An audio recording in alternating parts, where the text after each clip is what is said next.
Mass cleaning ladies return. The dining room was very quiet. "What's the matter, Jane?" asked King George. Princess Jane sighed loudly. "Mum is right. I'm not playing very well. Have to score a lot of goals, but I'm not playing well at the moment." "On your head, Jane," shouted King George, and he threw the ball at Jane. She jumped at the ball. The ball bounced off her shoulder into the jam. Psh! "I can't play anymore," she said sadly. "Don't worry," said King George. "Go and put your football shirt on. Mr. Goal will be here soon. After the lesson, you will score a lot of goals. But now it's time for me to do some work." King George, Captain Brown, and Captain Jones loved doing housework. Queen Nicola did not like them doing housework. She always said, "Housework is a job for cleaners, not captains and kings." So once a week, the three men dressed as cleaning ladies and did the housework. Queen Nicola did not know. King George and his two captains ran out of the dining room. Minutes later, they had masks on their heads and dusters in their hands. They were dressed as the famous mask cleaning ladies and were ready to work.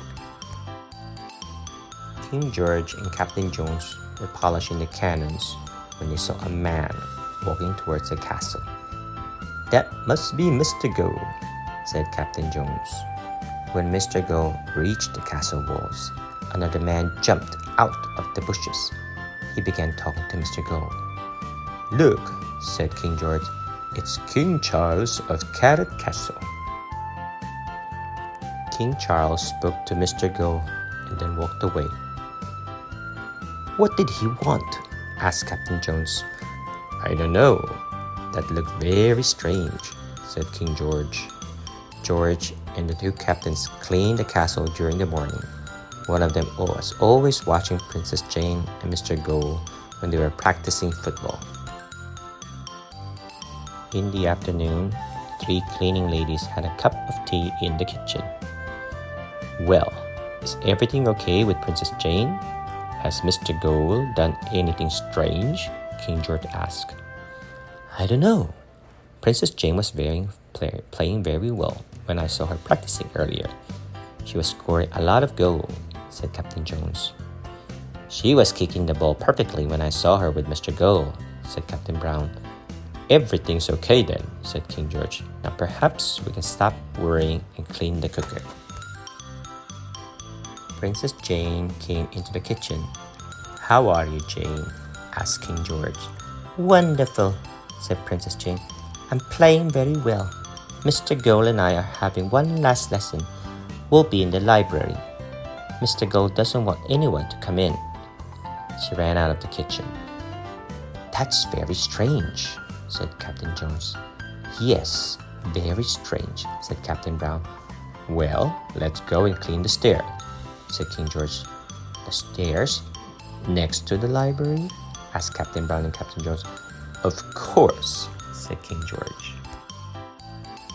"Well, what can you see?" whispered King George. Captain Jones was looking through the keyhole. "They are sitting opposite each other," he said. Yes, said King George. "Now Mr. Goal is swinging a watch on a chain backwards and forwards," said Captain Jones. "He's telling the princess to play very well," said Captain Brown. "He's hypnotizing Princess Jane," whispered Captain Jones. "Why?" asked King George.